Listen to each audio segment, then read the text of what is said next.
The British Columbia Institute of Technology acknowledges that our campuses are located on the unceded traditional territories of the Coast Salish nations of Musqueam, Squamish, and Tsleil-Waututh.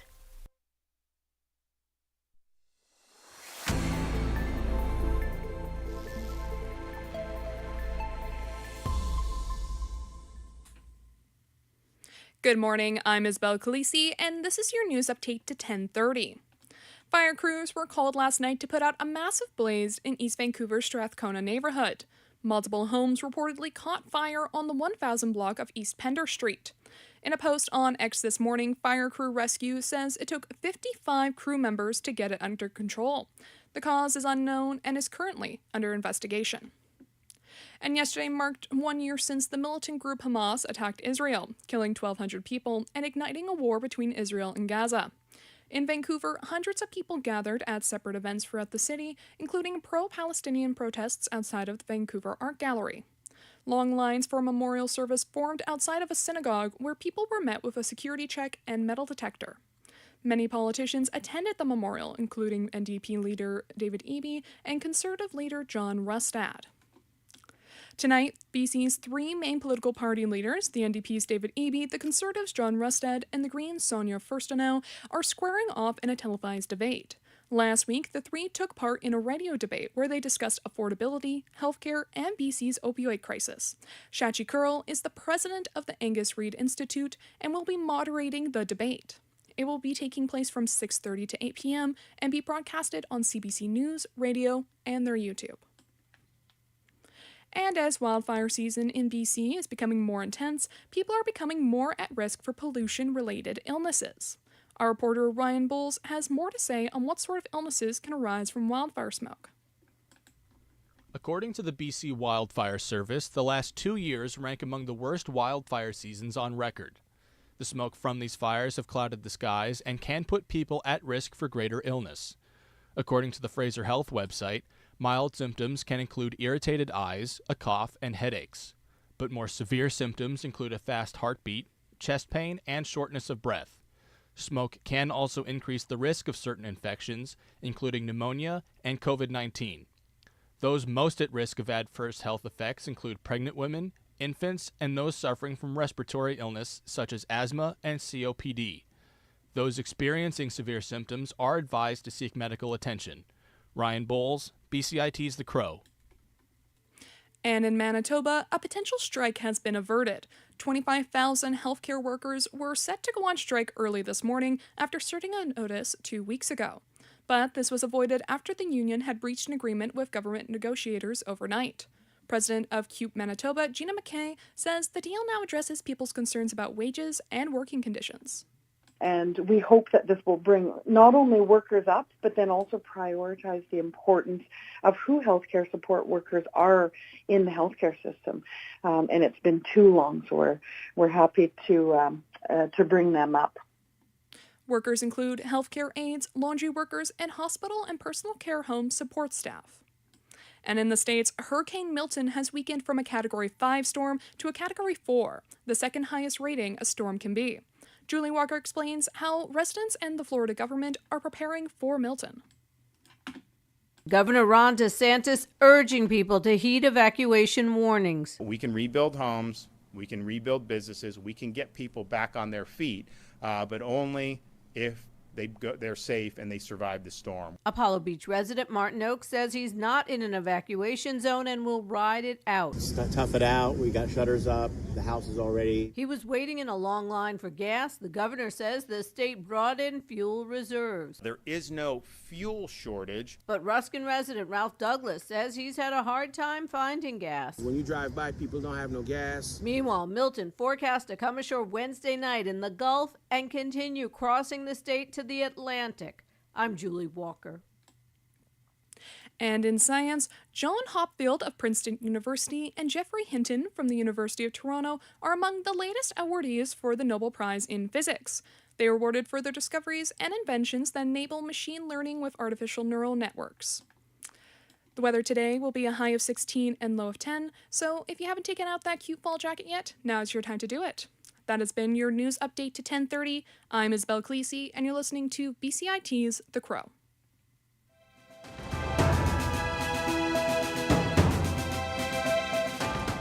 Stay tuned for more on BCIT's 1680 The Crow.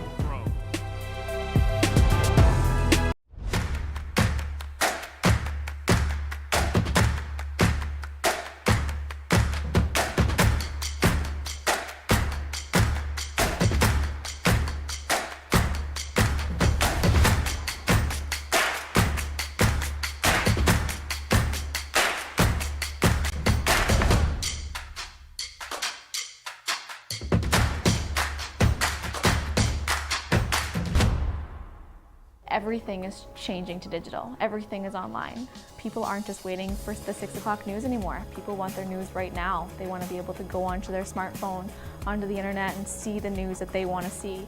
Vancouver is growing at, a really rapid rate, the Lower Mainland even, and with the tools that we're given here, we're able to cover all of that.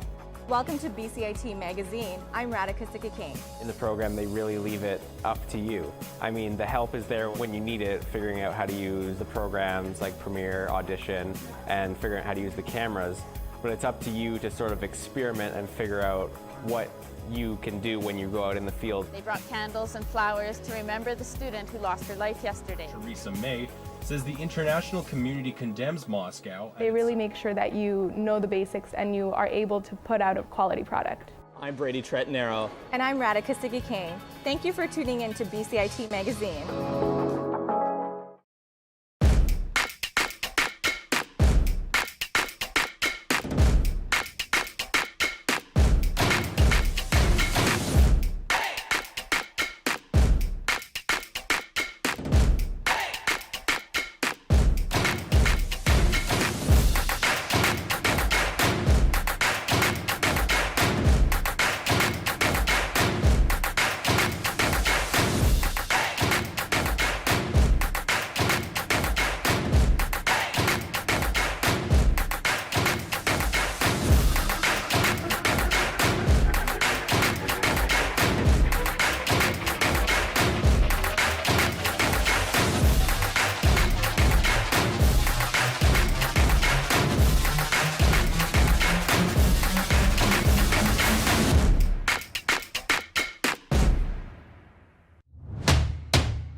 Good morning, everyone. My name is Zach Arabko, and here are your sports updates to 10:40 a.m. The 2024-25 NHL season begins today.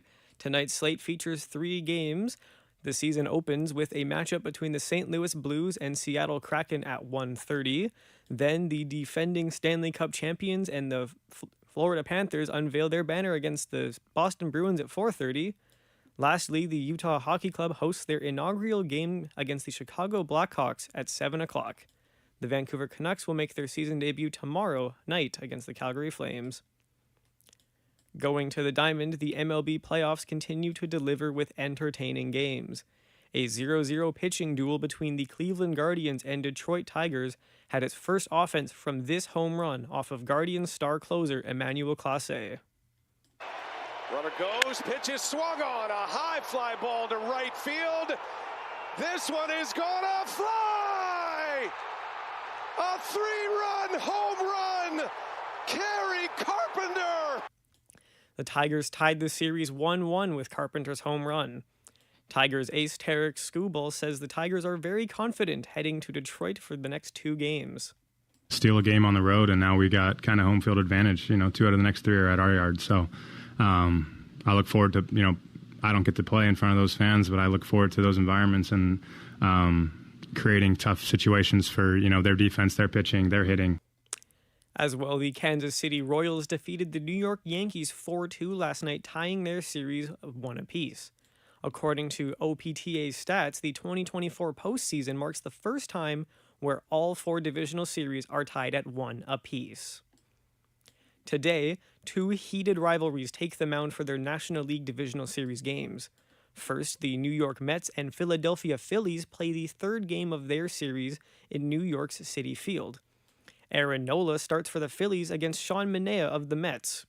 First pitch is at 2:08 and will have live updates this afternoon. Then the Los Angeles Dodgers head to San Diego's Petco Park for Game 3 of their series. Dodgers fans in Game 2 threw baseballs and beers at Padres outfielder Jurickson Profar, causing a delay. Padres manager Mike Shildt says geography plays a huge role in their rivalry.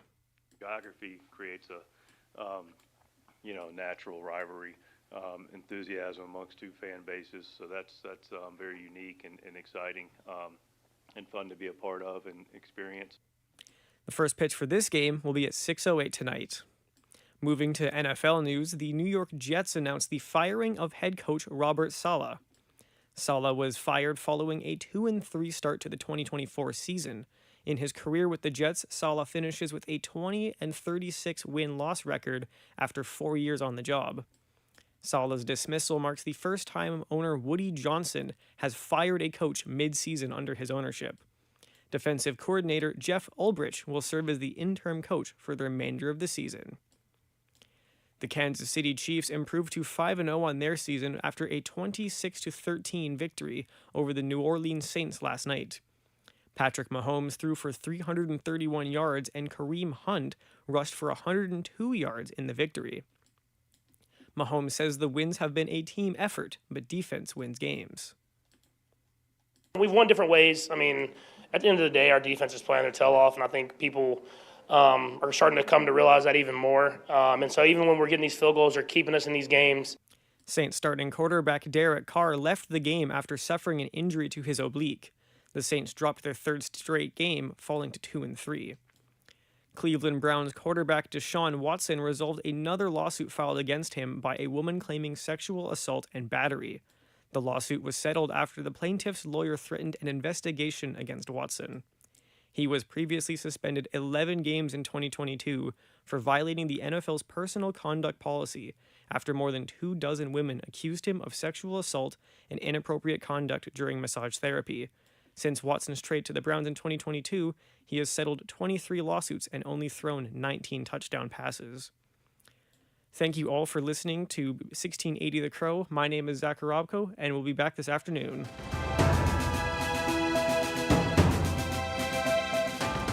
Stay tuned for more on BCIT's 1680 The Crow.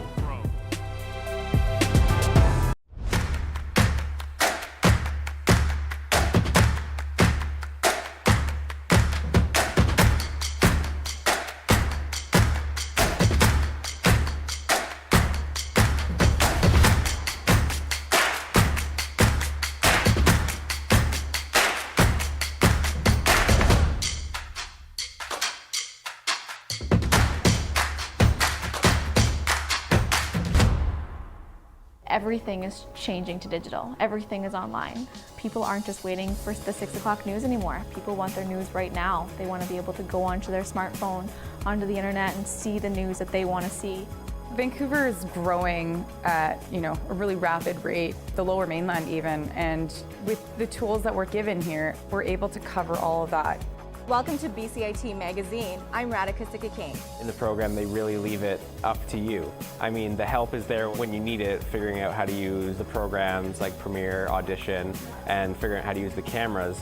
But it's up to you to sort of experiment and figure out what you can do when you go out in the field. They brought candles and flowers to remember the student who lost her life yesterday. Theresa May says the international community condemns Moscow. They really make sure that you know the basics and you are able to put out a quality product. I'm Brady Tretnero. And I'm Radhika Sikakane. Thank you for tuning in to BCIT Magazine.